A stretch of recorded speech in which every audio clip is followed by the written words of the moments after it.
Kuinka paljon äitinestä häviää? Nyt täytyy hiekolle käyttäytyä hyvin, tai muuten me revitä toi lappu. Vielä keretään. Se on se vesi. Kertokaa nyt kuinka se reputti. Se on ihan paska.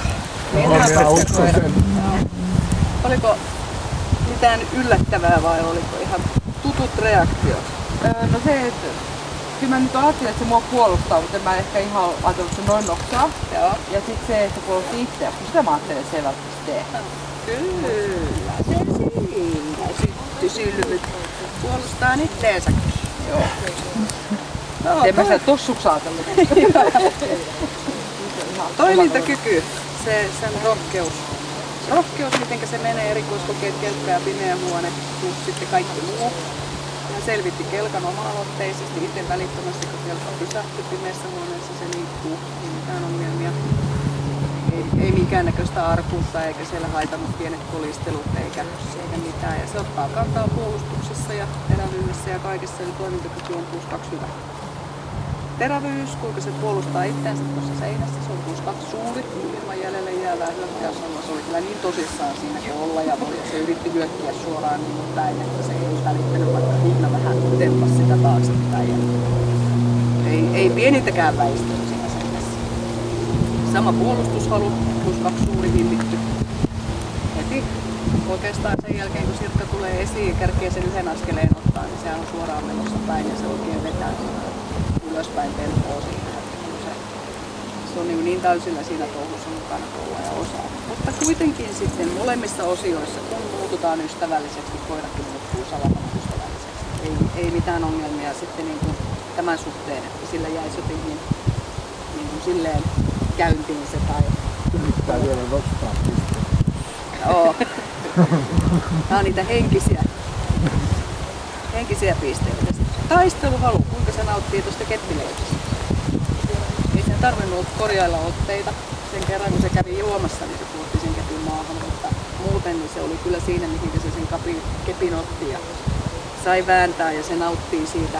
Ei välitä, vaikka sitä uhkaa työkäsiä yhteen. Muuta kuin suuttuu ja ärinää tulee entistä enemmän. Taisteluhalu +3 suuri. Ja se näkyy täällä niin kuin muuallakin täällä testissä, että sillä on sitä intoa kyllä vääntää. Hermorakenne, kuinka se kuormittuu tässä testin aikana, minkä verran saadaan sille henkistä painetta aiheutettua. Se on +2 tasapainoinen, ei sillä missään kohtaa täällä tuu niin kuin semmoista, että sitä rupeaa jänskättämään tai punkki tupisee. No kelkalla, niin kun kelkkaa vedettiin, niin siinä vähän jänskätti, mutta sitten tosiaan niin palautuminen on salaman nopea.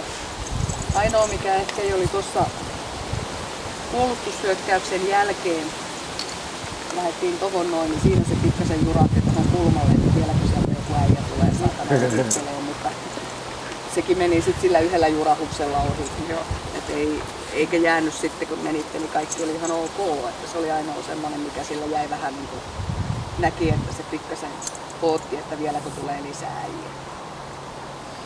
Temperamentti, käyttäytymisen vilkkaus, kuinka loogisesti, oikeasuuntaisesti ja oikea-aikaisesti se reagoi.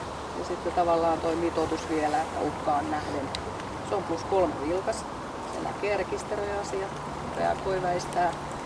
Tynnyrin väistäkin on ihan hieno. Se ottaa sen pari sivuaskelta ja kääntyy kattoo, että mikä se on, mikä sieltä tulee. Ei sen tarvitse sännätä paniikissa mitkään, mutta ei se myöskään jää tynnyrin alle. Kovuus.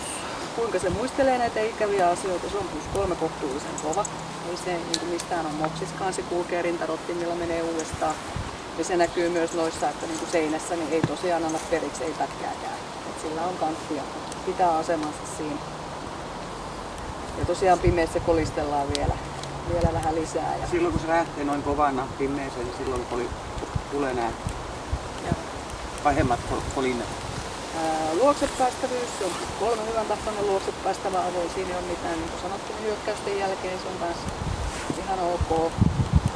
Ei siihen jää mitään semmoista kyräilyä senkään jälkeen, että se menettää tuottoonsa ihmisiin. Se on joka tilanteessa. Se laukauskarma, niistä se ei ollut muksista. Miinuspisteitä me ei saada mistään, ja sitten kun tuolla oli noin hermotkin vielä +2, niin täältä kertyy 248 kappaletta. Wow. Kova kimma. Loistava kapistus.